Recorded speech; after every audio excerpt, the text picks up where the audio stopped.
The worst part about betrayal is that it never comes from your enemies. I learned that lesson the hard way, staring at my phone at 2 a.m. while my brother Nathan sobbed on the other end of the line. I'm Kira, and until that night, I thought I had my life figured out. Good job in tech finance, cozy apartment in Seattle, and enough savings to feel secure. But family has a way of shattering whatever peace you build. Kira, please, Nathan choked out. We're going to lose the house. Taylor's been crying all night. We just need $8,000 to catch up on payments, or they'll start foreclosure next week. My stomach twisted. $8,000 wasn't small change, even for me. Nathan, what happened? I thought the company froze promotions, he cut in. COVID fallout, they said. Taylor lost her job, too. We've been trying everything, but... His voice cracked. You're the only one I can trust. The only one who's always had my back.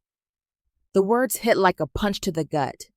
Memories flooded back, holding his hand through Mom's drunken episodes, sharing the last pack of ramen when Dad disappeared again, promising we'd always protect each other. Send me the foreclosure notice, I said, already pulling up my banking app. I'll look it over. I'll forward it right now. God, Kira, I don't deserve you. 10 minutes later, I studied the document on my laptop. The numbers matched his story. My finger hovered over the transfer button while my mind screamed warnings. My phone buzzed. A text from Hallie, my best friend since middle school. Girl, you up? Saw you active on Messenger. I typed back, Nathan called. Emergency house situation. About to transfer him money. Her response was instant. Call me first. I didn't. Instead, I hit transfer and texted Nathan, done, but we need to talk about a repayment plan tomorrow. You're literally saving our lives, he replied. First thing tomorrow, I promise. I barely slept that night. At 6 a.m., I grabbed my phone to check if Nathan had messaged about meeting up. Instead, Instagram's notification caught my eye. Taylor posted a story 1 hour ago. I clicked without thinking. The image was blurry, but I could make out what looked like a yacht deck. The caption made my blood run cold. Manifesting vacations. Sometimes the universe provides exactly what you need. My hands shook as I screenshot it. The timestamp showed 5:15 a.m., barely 6 hours after Nathan's desperate call. Maybe it's an old photo, I whispered to myself. Maybe I'm reading too much into this. My phone rang. Hallie. Before you say anything, I started. Check your email, she cut in. I'm sending you something right now. The email loaded. Screenshots from Taylor's social media over the past month. Designer bags, spa days, dinner at places where appetizers cost more than my weekly grocery budget. I knew something felt off when you texted last night, Hallie said. Did some digging. Kira, honey, when was the last time you really looked at their social media? I muted them months ago, I admitted. After Taylor kept posting about manifesting wealth, it felt uncomfortable. Well, while you've been working overtime and skipping vacations, they've been living like influencers. That foreclosure notice. Did you verify it with the bank? My chest tightened. I trusted him. He's my brother. And that's exactly what they're counting on. Hallie's voice softened. Look, I know you had to be the strong one growing up, but protecting him now might just be enabling something worse. My phone buzzed again. Another Instagram notification.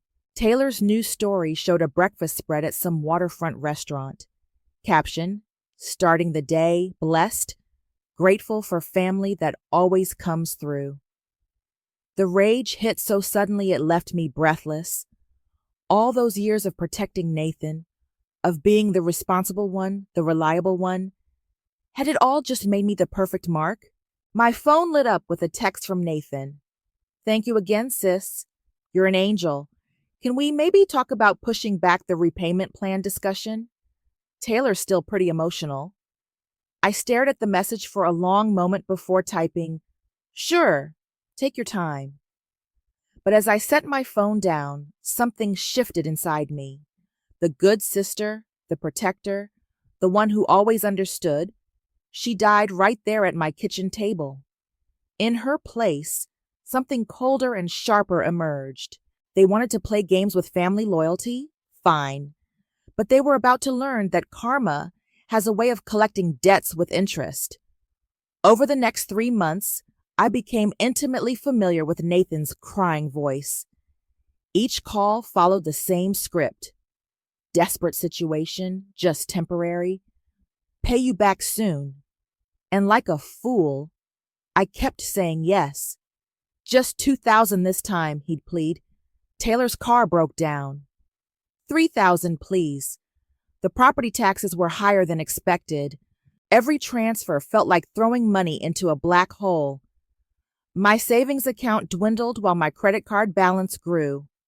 I canceled my vacation plans, stopped ordering takeout, picked up extra consulting work. All while their Instagram feeds filled with blessed life posts I pretended not to see. One Tuesday morning, my coworker Dan stopped by my desk. "You look exhausted," he said, setting down a coffee. "Everything okay?" I forced a smile. "Family stuff. Nothing major." "Family stuff that has you working until midnight 3 days in a row?" Before I could answer, my phone buzzed. Nathan. "Sorry, I need to take this," I said, stepping into the hallway. "Kira, thank God," Nathan's voice trembled. "The Homeowners Association hit us with this massive fine, $5,000. If we don't pay by Friday, $5,000, my voice cracked. "Nathan, I can't. I've already given you almost $20,000 in 3 months. Please," he begged. "We'll lose everything. Taylor's parents won't help, and you're the only one." "The only one who cares enough?" I finished bitterly. "You know what I mean. You've always understood." I closed my eyes. "I'll see what I can do." Back at my desk, I opened my banking app. My emergency fund was almost gone. As I contemplated which investment account to tap next, an Instagram notification popped up. "Taylor XOXO added you to their close friends list." I froze. Taylor had never included me in her close friends before. Curious, I opened the story. The video started playing. Taylor in their kitchen, doing a day in the life vlog. She spun around, showing off a new Gucci bag. "Another manifesting win," her voice chirped. "When you have the right support system, anything's possible." Speaking of support systems, the camera panned to Nathan, lounging on their new sectional sofa I hadn't seen before. "Babe, should we tell them our secret?" Taylor giggled off camera. Nathan grinned. "About our family ATM?" "Stop," Taylor laughed. "But seriously, having a gullible sister who always says yes to helping family? Better than any credit card." The phone slipped from my hand, clattering onto my desk. Dan looked up, concerned. "Kira?" I couldn't speak. My hands shook as I picked up my phone, replaying the story. Screenshot after screenshot, I captured every second of their mockery. "I need to go home," I managed to say. "Let me drive you," Dan offered. "You're shaking." In my apartment, I sat on my couch while Dan made tea. My phone kept buzzing. More notifications from Taylor's close friend stories. "Look what just came." Her voice rang out. Photos of shopping bags from Nordstrom. "When the universe provides, you receive. Another blessed day." "You should see this," I told Dan, handing him my phone. He watched silently, his expression darkening. "Have you talked to a lawyer?" "My best friend Hallie is one. But their family, I can't just—" "Family doesn't do this," Dan cut in. "This isn't borrowing money. This is systematic exploitation." My phone rang. Nathan's face lit up the screen. "Don't answer it," Dan said. I did anyway, putting it on speaker. "Hey, sis," Nathan's voice cracked right on cue. "About that HOA fine." "Give me an hour," I said, surprising myself with how steady my voice was. "I'll transfer it. You're the best. I don't know what we'd do without." I hung up. Dan stared at me. You're not really going to give them more money? I pulled up Hallie's number. No, I'm going to give them exactly what they deserve. Hallie answered on the first ring. Please tell me you're finally ready to talk about this legally. Remember that trust fund kid in law school who got caught running a Ponzi scheme? I asked. The one you helped prosecute during your internship? Yeah. I need everything you learned from that case. Every detail about financial fraud, emotional manipulation, documented patterns of deception, everything. Come to my office. Bring your receipts, screenshots, all of it. Hallie's lawyer voice kicked in. And Kira, this ends today. I looked at Dan, then at my phone, where another notification from Taylor blinked. When you're blessed with generous family, you never have to worry. Yes, I said, feeling ice replace the hurt in my chest. It does. The cafe was busy when I arrived, exactly as I'd planned. Nathan and Taylor sat at a corner table, their matching Rolex watches gleaming under the pendant lights. Watches I'd probably paid for. There's our savior, Taylor chirped, raising her designer coffee cup. Her smile faltered when she saw I was alone. I thought you said you were bringing the money. I set 2 manila folders on the table. I brought something better. What's this? Nathan reached for the thicker folder. Open it. They leaned together, flipping through pages of screenshots. Taylor's face went from confused to pale to angry as she recognized her own Instagram stories, text messages, and bank transfers. Where did you get these? She demanded. From your close friends list. I kept my voice level. Turns out I'm not the only one who screenshots things. Nathan's hand trembled as he turned pages. Kira, this is just Taylor being dramatic on social media. You know how she is. Page 12, I said. The video where you both laugh about your family ATM. Very dramatic. Taylor slammed the folder shut. Those were private stories. You had no right. Private? Like the private emergency that needed $8,000 the same day you posted about your yacht trip? That wasn't, Nathan started.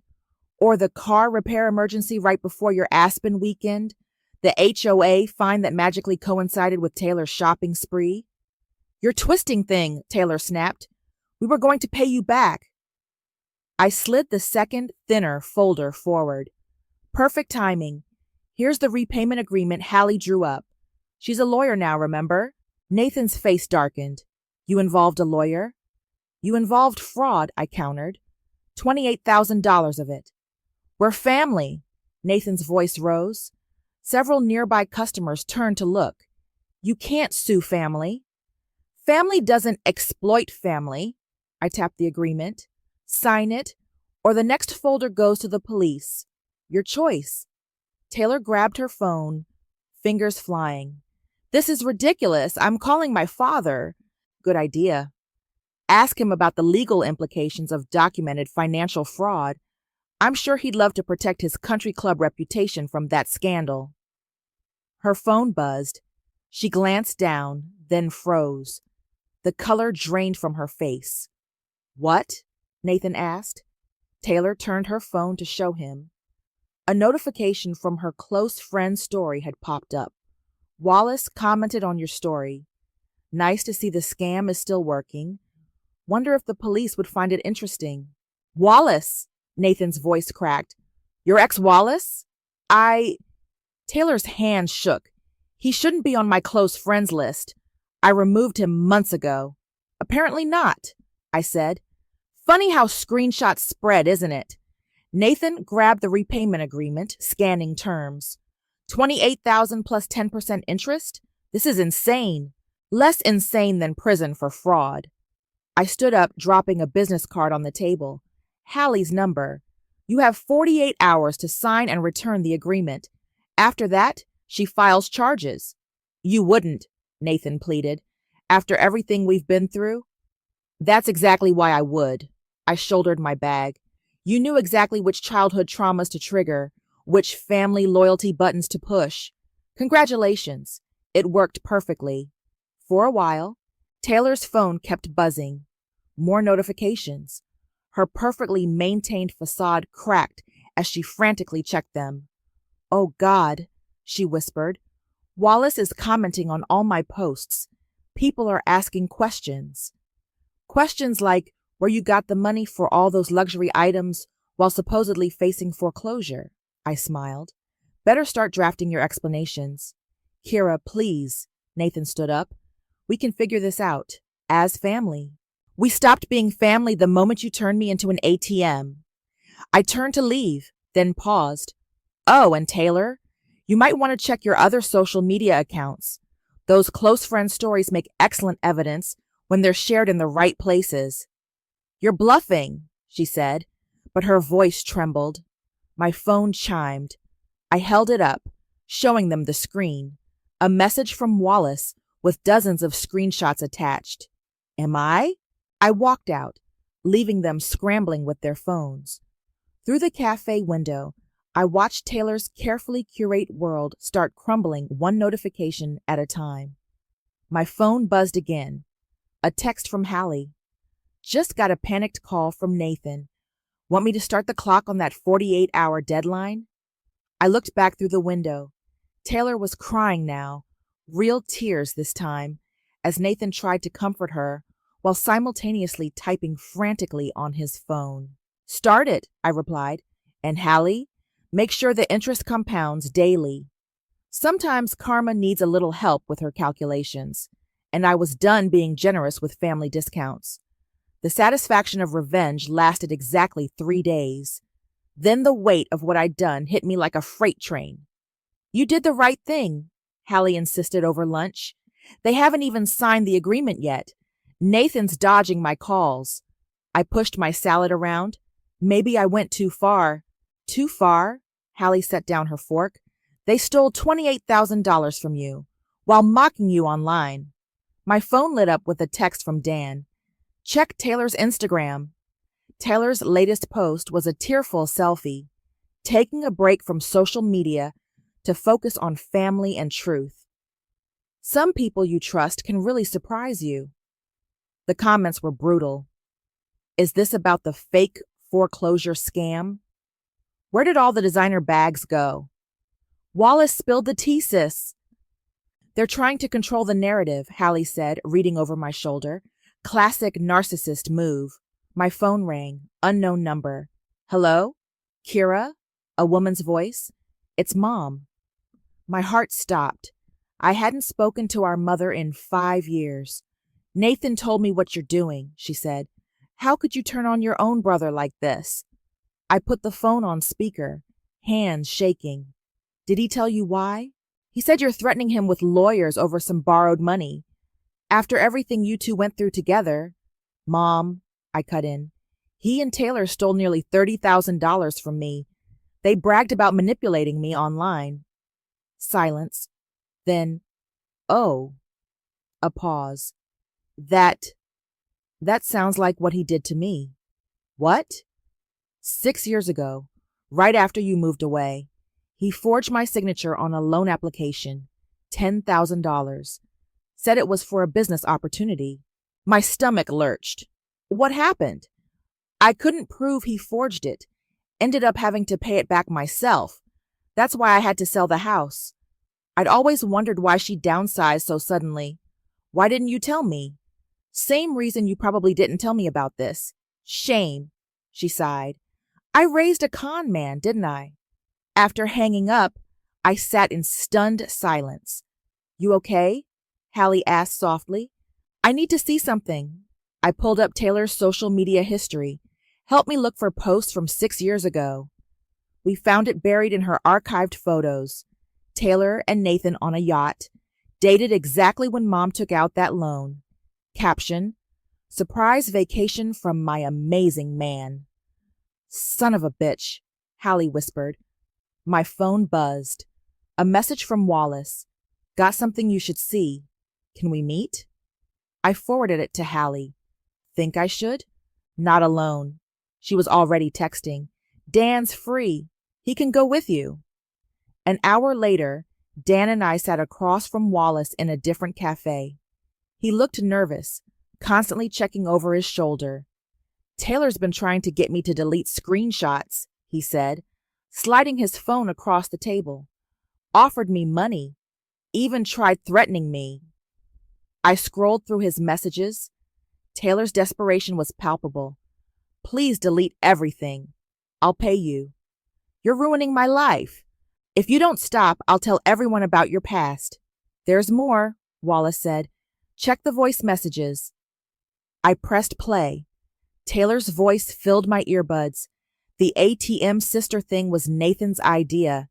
You just have to keep them emotional. Crying, stupid sister types always pay. It worked on his mom, too. Dan squeezed my hand as I listened. You don't have to hear this. Yes, I do. I forwarded the audio to Hallie. Did they ever sign the agreement? Deadline's tomorrow, Wallace said. But, you should know, they're selling stuff. Designer bags, watches. Someone said they're fake. My phone lit up. Nathan calling. Don't answer, Dan warned. I declined the call. Seconds later, a text. Please, we need to talk. Coming over tonight. Taylor has an idea to make this right. They're desperate, Wallace said. When Taylor gets desperate, she gets dangerous. I thought about Mom's loan, the forged signature, the years of manipulation. Let them come, I said, texting Nathan back. 8 p.m. You sure? Dan asked. I nodded.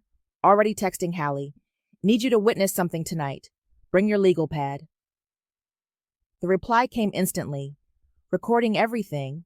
They won't know what hit them. I looked at my phone's background. An old photo of Nathan and me as kids, arms around each other, smiling. With one swipe, I changed it to a plain blue gradient. Some family ties needed to be cut. And tonight, I was holding the scissors. While waiting for 8 p.m., I dove deep into Nathan and Taylor's digital footprint. Each discovery was worse than the last. Look at this, Dan said, pointing to his laptop screen. We'd set up a makeshift investigation center in my living room. Credit card applications in multiple names. Hallie peered over his shoulder. Those addresses? Aren't those your old apartments, Kira? My blood ran cold. They used my previous addresses? Identity theft, Hallie muttered, taking notes. Add it to the pile. My phone buzzed. A message from a number I didn't recognize. Hi, I'm Jessica. You don't know me, but I saw Wallace's post about Taylor and Nathan. They did the same thing to my family last year. Still paying off the debt. Before I could respond, another message came in. Hey, this is Marcus from Taylor's old job. She didn't lose her job. She was fired for expense account fraud. It's all unraveling, Dan said, watching the messages pour in. A notification popped up. Taylor was live on Instagram. She sat in what looked like an expensive salon chair, tears streaming down her perfectly made-up face. I have to address these horrible rumors, she sniffled. My own sister-in-law, who I trusted like a sister, is trying to destroy my family over a simple misunderstanding. The comments flooded in. What about the fake bags you're selling? Girl, Wallace has receipts. Didn't you post about manifesting wealth through family resources? Taylor disabled comments midstream. Classic Darvo, Hallie said. Deny, attack, reverse victim, and offender. My doorbell camera app pinged. A delivery person dropped off a package. I didn't order anything, I said. Dan checked the camera feed. It's from that luxury consignment store downtown. Inside the package was a Gucci bag, identical to one Taylor had flaunted months ago, with a note. Thought you should see this. Wallace. Hallie examined the bag. It's counterfeit. Good one, but definitely fake. My phone rang. Nathan. We're still coming at 8, he said before I could speak. Taylor has a proposal. She's willing to sell her collection to pay you back. Her collection of fakes? Silence. Then, what are you talking about? The counterfeit designer bags she's been selling, the credit cards in my name, the fired for fraud story her old co-workers are sharing. You're lying, but his voice shook. Taylor wouldn't. Check your DMs, Nathan. People are coming forward everywhere. How long before the police get involved? He hung up. Minutes later, Taylor posted again, taking a mental health break. All items listed for sale are authentic. Stop the harassment. Wallace replied instantly with photos. Taylor in a dark alley, exchanging bags with a sketchy-looking man. The post disappeared within seconds. 7:30, Dan noted. They'll be here soon. Hallie set up her laptop. Security cameras are ready. I've got audio recording set up, too. You don't think they'd try anything stupid, do you? I asked. Cornered narcissists? Hallie raised an eyebrow. They're capable of anything. My phone lit up with a text from Mom. Nathan just called me crying. Said you're trying to send Taylor to jail. What's really going on? I sent her the evidence folder we'd compiled. Her response came quickly. Oh, God. The loan he forged, it wasn't just me, was it? No, I typed back. It wasn't. I should have stopped him years ago. I'm so sorry, Kira. Before I could respond, my doorbell camera pinged again. Nathan and Taylor, 30 minutes early. Taylor wore her biggest sunglasses, clutching what looked like another designer bag. Nathan looked like he hadn't slept in days. Ready? Dan asked, positioning himself near the door. Hallie opened her legal pad. Recording started. I took a deep breath, watching them on the camera feed. Taylor was wiping her eyes, probably practicing her tears. Nathan kept looking over his shoulder like a hunted man. Let them squirm for a minute, Hallie advised.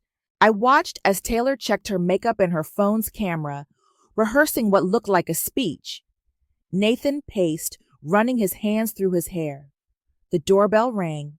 Remember, Hallie whispered, let them talk. The more they say, the more we have. I straightened my spine and walked to the door, feeling the weight of every screenshot, every lie, every manipulation they'd ever used against me. Time to see what story they'd tried to sell me now. I opened the door to find Taylor already crying. Nathan stood behind her, hands shoved in his pockets. Kira, Taylor sobbed, stepping forward for a hug I didn't offer. We need to talk about this horrible misunderstanding. Come in. I stepped aside, letting them see Dan and Hallie waiting in the living room. Taylor's tears dried instantly. What are they doing here? Witnesses, Hallie said, pen poised over her legal pad. Standard procedure for fraud cases. Fraud? Nathan's voice cracked. Kira, this is family business. Family business involving identity theft? I gestured to Dan's laptop, where their digital paper trail glowed. Or just the counterfeit goods operation? Taylor clutched her bag closer. Those are lies! Wallace is trying to ruin me because I dumped him. Really? I pulled out my phone. Let's call Wallace then. He's been very helpful lately. Don't! Taylor lunged for my phone. Dan stepped between us. That's close enough. Show them, Hallie, I said quietly. Hallie pressed play on her laptop. Taylor's voice filled the room. The ATM sister thing was Nathan's idea. You just have to keep them emotional. Crying stupid sister types always pay. Nathan went pale. Taylor, what is that? It's fake, she snapped. Obviously edited. Like the credit cards in my name? I asked. Or the foreclosure notice you forged? We were desperate, Nathan shouted. You don't understand. I understand perfectly. I pulled out a stack of papers. Mom told me about the loan you forged in her name, the one that cost her the house. Taylor whirled on Nathan. You said that was your inheritance. Nathan collapsed onto my couch. I had to. We were underwater on the credit cards. The ones you maxed out buying fake designer goods? Hallie asked innocently. Taylor's composure cracked. Those bags were investments. Counterfeit goods trafficking is a federal crime, Hallie noted, writing something down. Interesting investment strategy. Stop writing, Taylor shrieked. This is all lies. Nathan, tell them. But Nathan just sat there staring at nothing. Here's what's going to happen, I said. pulling out the repayment agreement. You're going to sign this, repaying every penny you stole from me. Then you're going to sign a confession about the identity theft and counterfeit operation. Or what? Taylor sneered. Or I send everything to the FBI's Financial Crimes Division. I smiled. Wallace already gave them a statement. The blood drained from Taylor's face. He wouldn't. Check your phone. She grabbed her phone, fingers trembling. There it was, a public post from Wallace. Official statement given to FBI regarding counterfeit luxury goods operation. Time to come clean, Taylor. You can't prove anything, she whispered. I opened the designer bag I'd received earlier. This fake Gucci with your fingerprints all over it says otherwise. Nathan finally looked up. Taylor, what did you do? What did I do? She laughed hysterically. I tried to give us the life you promised. All those stories about your tech job and family money. Then I find out you're just a pathetic fraud living off your sister. While you were selling fake bags in parking lots? He stood up. How much money did you make? Where is it? Don't act innocent. She jabbed a finger at him. The credit card scams were your idea. Sign the papers. I interrupted their meltdown. Both of you, now. And if we don't? Taylor challenged. My phone buzzed. Perfect timing. That's the FBI agent Wallace spoke to, I said, showing them the screen. Should I answer? Nathan grabbed the papers, signing frantically. Taylor, sign them, please. This isn't fair, she sobbed. Real tears now. We were going to pay it back. Like you paid back Mom? I asked quietly. She signed, mascara running down her face. One more thing, Hallie said, pulling out another document. Your confession about the counterfeit operation. Insurance against any future scams. I hate you, Taylor whispered, signing it. I hate all of you. Better than being your ATM, I replied. They left separately, Nathan to his car, Taylor walking away while furiously texting. Think it's over? Dan asked, watching them through the window. My phone buzzed with a notification. Taylor had unblocked me on Instagram to post one last story, a photo of us from happier times, caption reading, Blood isn't always thicker than water. The truth about my toxic sister-in-law coming soon. I smiled, sending her one final text. Post it, and the FBI gets everything tomorrow instead of next week. The story disappeared instantly. Now it's over, I said, blocking her number for good.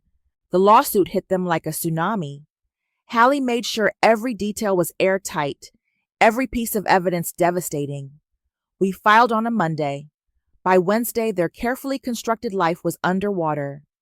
They're being evicted, Dan told me over coffee. Turns out they hadn't paid rent in months, despite taking your house emergency money. My phone buzzed. A message from Mom. Nathan showed up at my door last night, wanted to stay with me. I said no. Good for you, I texted back. Taylor's parents cut them off, Hallie added, joining us with a stack of legal papers. Apparently, they found out about some loans taken out in their names too. I scrolled through my social media. The fallout was everywhere. Taylor's influencer friends had publicly distanced themselves. Her favorite luxury consignment shops had posted warnings about authenticated merchandise. Nathan's company had placed him on administrative leave, pending a fraud investigation. Look at this, Dan said, showing me his phone. A local news website had picked up the story. Social media influencer couple accused of family fraud scheme. My phone rang. Nathan. Should I asked. Hallie nodded. Record it. Hello? Please call off the lawyers, Nathan begged. We're dying here. Taylor's having panic attacks. We had to sell our cars. Did you sell the fake Rolexes too? I didn't know they were fake. He was crying now. Taylor handled all that. I just needed money to keep up with her spending. And Mom's forged loan? Was that Taylor too? Silence.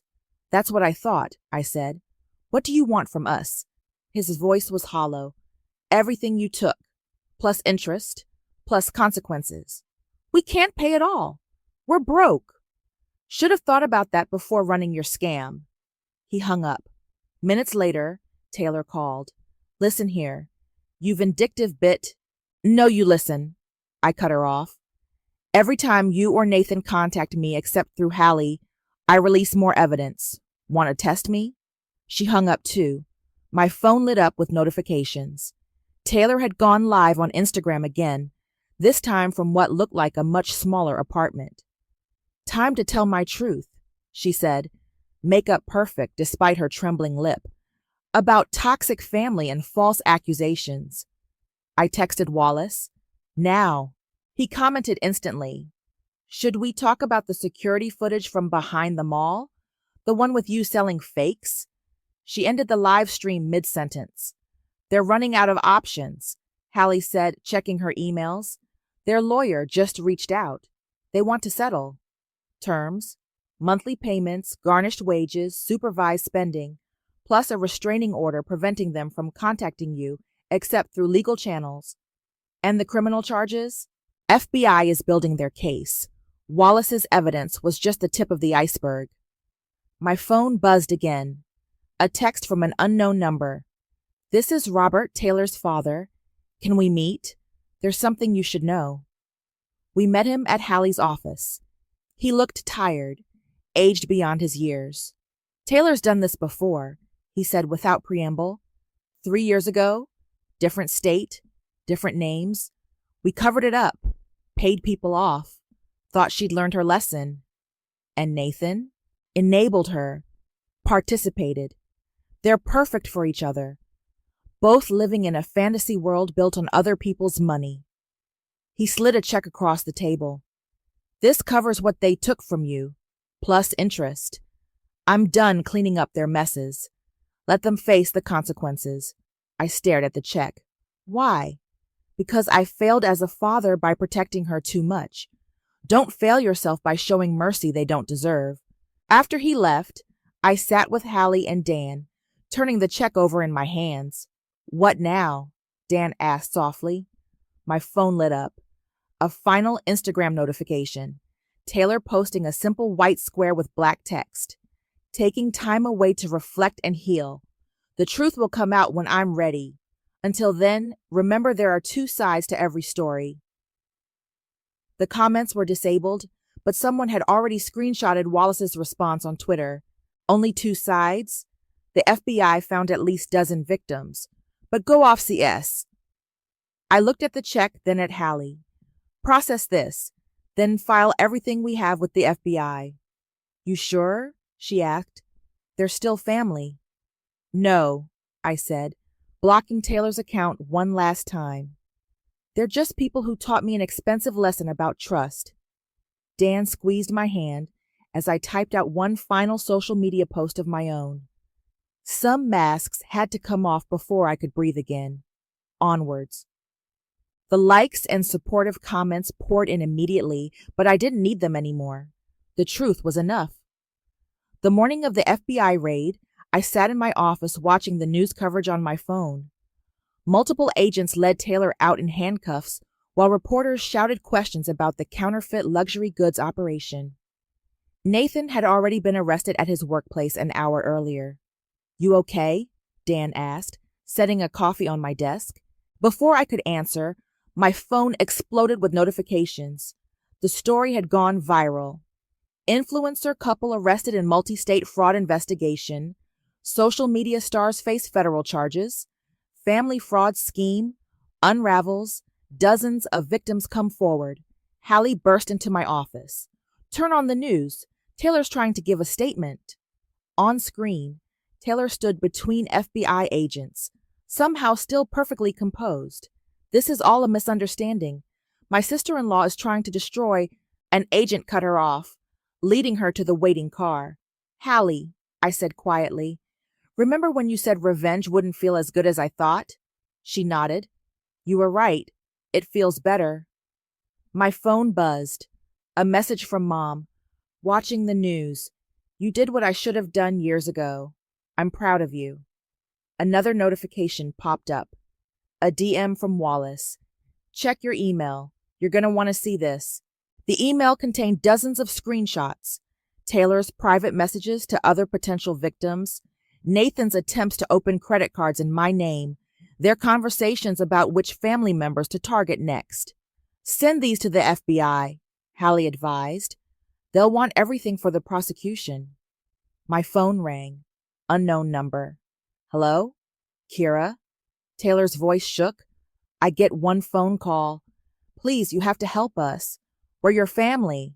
No, I said calmly. You're federal inmates who tried to steal my identity. Goodbye, Taylor. I hung up as another news alert flashed. Designer bag scam linked to multiple identity theft cases. Ms. Kent? My assistant poked her head in. There's someone here to see you. A young woman entered, clutching a familiar-looking designer bag. I'm Amanda. I bought this from Taylor last month. When I saw the news, I realized I'm another victim, aren't I? I gestured for her to sit. Tell me everything. She wasn't the only one. Throughout the day, more people came forward, online, in person, through lawyers. The scope of Nathan and Taylor's scam grew hourly. The prosecutors want you to testify, Hallie said that evening as we reviewed case files. Your story could help convince others to come forward. Dan squeezed my shoulder. Whatever you decide, I'm here. My phone lit up. A text from Nathan. Please, one last chance. For your brother. I showed it to Hallie. Add it to the evidence of harassment? Already screenshotted, she smiled. The restraining order violation just added 6 months to his potential sentence. I logged into Instagram one last time. Taylor's perfectly curated feed was gone, replaced by news stories and victim statements. Her last post remained. The truth will come out when I'm ready. The truth had come out all right, just not her version. Ready to go home? Dan asked. Almost. I pulled up my drafts folder, where I'd saved one final post, a photo of the FBI leading Taylor and Nathan away, captioned, "The family ATM finally ran out of sympathy. Karma compounds with interest." Post it, Hallie urged. I shook my head, deleting the draft instead. They're not worth the characters. My phone buzzed again. A message from Taylor's father. Thank you for doing what we couldn't. Some lessons require consequences. Outside my office, the sun was setting over Seattle. Dan took my hand as we walked to the car. Dinner? He suggested. That new place by the water? The one Taylor always posted about but couldn't actually afford? I smiled. Perfect.